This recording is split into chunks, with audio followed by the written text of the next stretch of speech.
بسم اللہ الرحمن الرحیم۔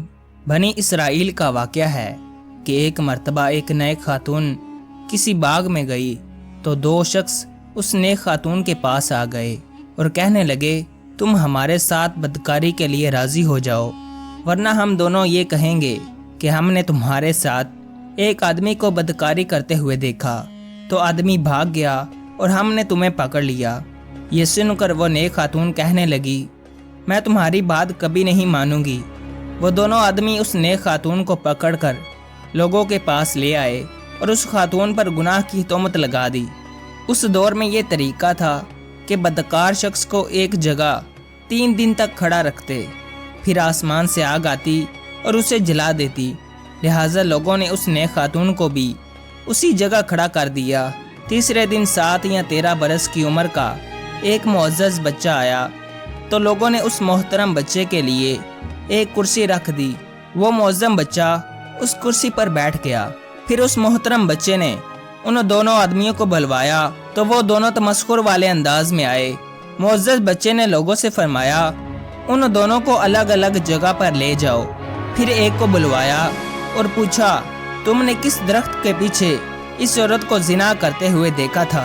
اس نے کہا، سیب کے درخت کے پیچھے۔ پھر اس محترم بچے نے دوسرے کو بلوا کر پوچھا تو اس نے کچھ اور جواب دیا۔ اسی وقت آگ نازل ہوئی اور اس نے ان دونوں جھوٹے آدمیوں کو جلا دیا۔ اس طرح معزز بچے کی حکمت عملی کے سبب اس نیک عورت نے اس تہمت سے چھٹکارا پا لیا اور بد کرداروں کو ان کے کیے کی سزا مل گئی۔ دوستو، کم عمری میں منصب عدالت پر فائز ہونے والے یہ معظم اور محترم بچے اللہ پاک کے پیارے نبی حضرت دانیال علیہ السلام تھے۔ اللہ پاک نے آپ کو نبوت و حکمت عطا فرمائی۔ آپ علیہ السلام کی زبان عبرانی تھی۔ آپ بنی اسرائیل کے نبی تھے اور حضرت موسیٰ بن عمران علیہ السلام کی شریعت پر تھے۔ بچپن میں شیروں نے آپ کو کوئی نقصان نہ پہنچایا۔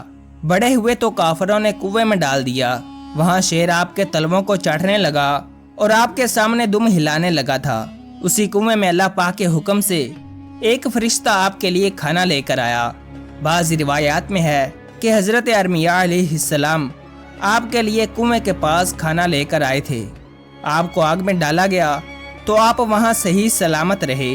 آپ کو اللہ تعالیٰ کی جانب سے خوابوں کی تعبیر کا علم عطا ہوا تھا۔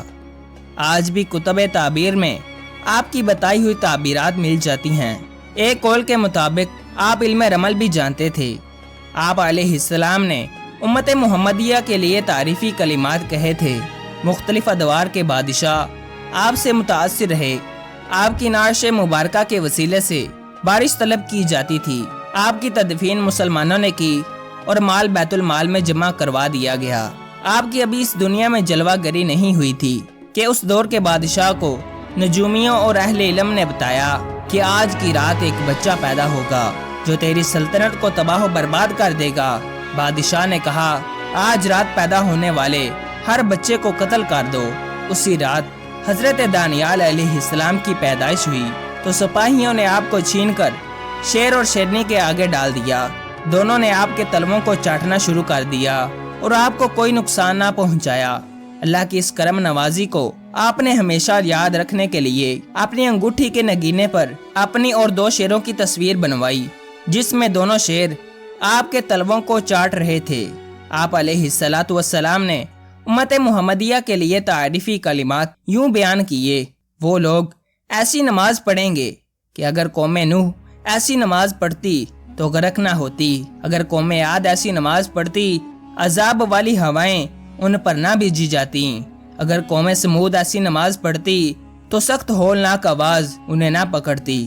اقوام جب رب پاک کی نافرمانیاں کرتے ہوئے حد سے آگے بڑھ جاتی ہیں تو تباہی اور بربادی ان کا مقدر بن جاتی ہے، اور بروں کے ساتھ ساتھ نیک لوگ بھی آزمائشوں کا شکار ہو جاتے ہیں۔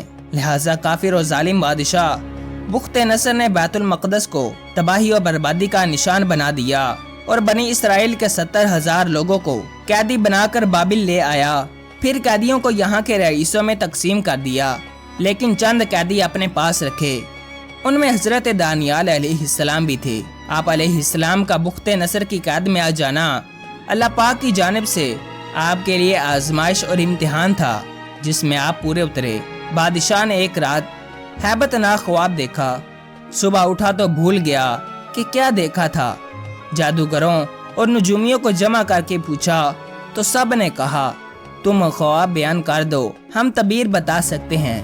بادشاہ نے سخت غصے میں کہا میں تمہیں 3 دن کی مہلت دیتا ہوں، اس خواب کی تعبیر مجھے بتا دو ورنہ تم سب کو قتل کروا دوں گا۔ یہ خبر لوگوں میں پھیلتی ہوئی قید میں بند حضرت دانیال تک بھی پہنچ گئی۔ آپ نے داروغہ سے کہا میرے پاس خوابوں کی تعبیر کا علم ہے، کیا تم بادشاہ کو میرے بارے میں بتا سکتی ہو؟ اس طرح تم بادشاہ کی نگاہ میں کوئی بلند مقام پالو گے۔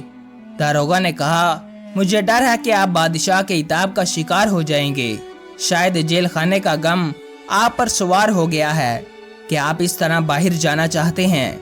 آپ کے پاس ایسا کوئی علم نہیں ہے۔ آپ نے فرمایا میرا رب مجھے اس بارے میں خبر دے دیتا ہے جس کی مجھے ضرورت ہوتی ہے۔ آخرکار داروغہ نے بادشاہ کو یہ خبر پہنچا دی۔